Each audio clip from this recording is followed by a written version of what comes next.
Hi అండి, welcome to అమ్మా channel. మరి ఈరోజు స్పెషల్స్ వచ్చేసి రైస్, ఇంట్లోకి ఆలుగడ్డ కర్రీ ఉడకబెట్టాను కదా, చాలా బాగుంటుంది. ఆలుగడ్డ కర్రీ, మామిడికాయ కారం, కొంచెం పప్పు, రసం కాదు, సాంబార్ కాదు, రసమే.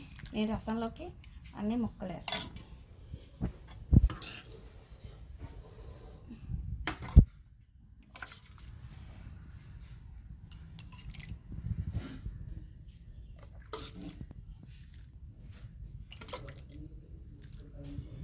చూస్తున్నారు కదా, రసం చాలా బాగుంటుంది.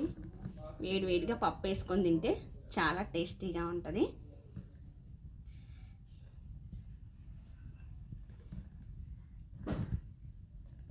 కాలుతుంది.